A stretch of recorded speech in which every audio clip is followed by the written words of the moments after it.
On this day in history, March 22nd, 1508, Ferdinand II of Aragon commissions Amerigo Vespucci chief navigator of the Spanish Empire. Included in the following is an excerpt from the 1944 edition of the Encyclopaedia Britannica going over the life of Vespucci. Amerigo Vespucci, born 1451, died 1512, merchant and adventurer, who gave his name of Amerigo to the New World as America. Was born at Florence on March 9, 1451. His father, Anastasio Vespucci, was a notary, and his uncle, Fra Giorgio Antonio Vespucci, to whom he owed his education, was a scholarly Dominican and a friend of Savonarola. Amerigo was placed as a clerk in the great commercial house of the Medici, then the ruling family in Florence. A letter of December 30th, 1492, shows that he was then in Seville, and till January 12, 1496, he seems to have usually resided in Spain, especially at Seville and Cadiz, probably as an agent of the Medici.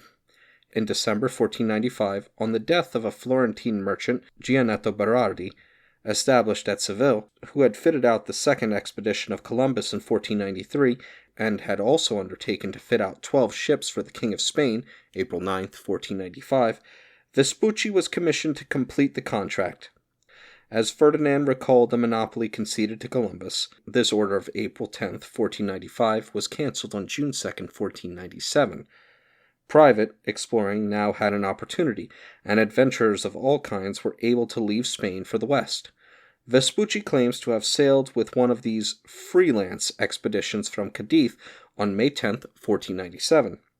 Touching at Grand Canary on the way, the 4 vessels he accompanied, going 37 days on a west-southwest course and making 1,000 leagues, are said to have reached a supposed continental coast in 16 degrees north, 70 degrees west, from Grand Canary, June 16, 1497. This should have brought them into the Pacific. They sailed along the coast, says Vespucci, for 80 leagues to the province of Parai, or Lariab, and then 870 leagues more, always to the northwest, to the finest harbor in the world, which, from this description, should be in British Columbia, or thereabouts, thence 100 leagues more to the north and northeast, to the islands of the people called Iti, from which they returned to Spain, reaching Cadiz in October 1498. Still following Vespucci's own statement, he, in May 1499, started on a second voyage of 3 ships under Alonso de Ojeda. Sailing southwest over 500 leagues, they crossed the ocean in 44 days, finding land in 5 degrees south. Thence, encountering various adventures, they worked up to 15 degrees north, and returned to Spain by way of Antigua, Española San Domingo, reaching Cadiz in September 1500. Entering the service of Dom Manuel of Portugal, Vespucci claims to have taken part in a third American expedition, which left Lisbon in May 1501. Vespucci has given 2 accounts of this alleged third voyage, differing in many details, especially dates and distances. From Portugal, he declares that he sailed to Bezaguich, Cape Verde, and thence southwest for 700 leagues, reaching the American coast in 5 degrees south on the 7th or 17th of August. Thence eastward for 300 or 150 leagues, and south and west to 52 degrees south, or 73 degrees 30 minutes. In his own words, 13 degrees from the Arctic Pole, i.e., well into the Arctic continent. He returned, he adds, by Sierra Leone, June 10th, and the Azores, end of July, to Lisbon, September 7th, 1502. His second Portuguese and 4th and last American voyage was alleged by him was destined for Malacca, which he supposed to be in 33 degrees south, really in 2 degrees 14 minutes north. Starting from Lisbon on May 10, 1503, with a fleet of 6 ships, and reaching Bahia by way of Fernando Noronha, unknown, Vespucci declares that he built a fort at a harbor in 18 degrees south, and thence returned to Lisbon, June 18, 1504. In February 1505, being again in Spain, he visited Christopher Columbus, who entrusted him a letter to his own Diego. On April 24, 1505, Vespucci received Spanish letters of naturalization, and in 1508 he was appointed Piloto Mayor, or Chief Pilot of Spain, an office which he held till his death at Seville on February 22, 1512.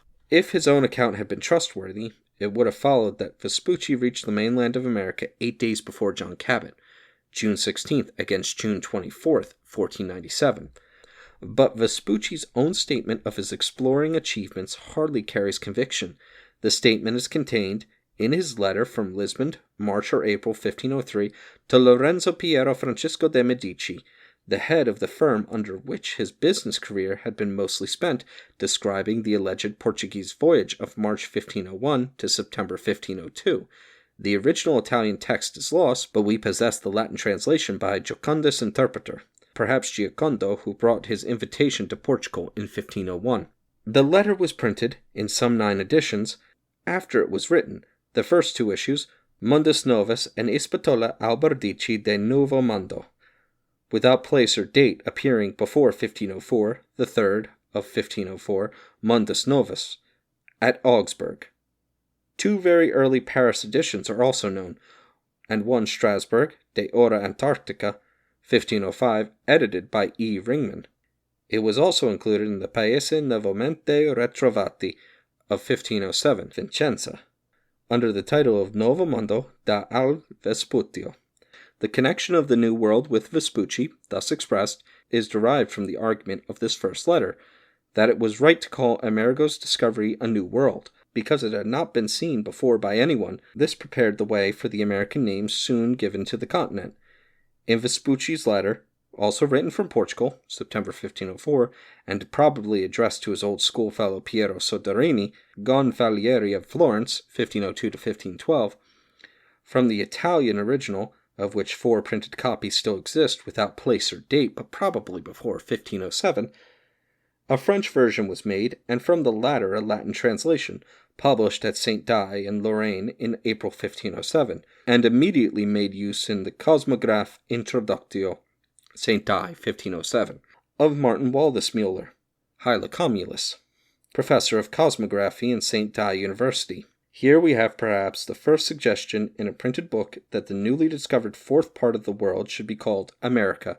Since Alexander von Humboldt discussed the subject in his Examen critique de la histoire de la géographie du nouveau continent, 1837, volume 4, the general weight of opinion, in spite of F.A. de Varnhagen, Amerigo Vespucci, son caricature ses escrits, Savoy, Lima, 1865, and other pro-Vespuccian works, has been that Vespucci did not make the 1497 voyage, and that he had no share in the first discovery of the American continent.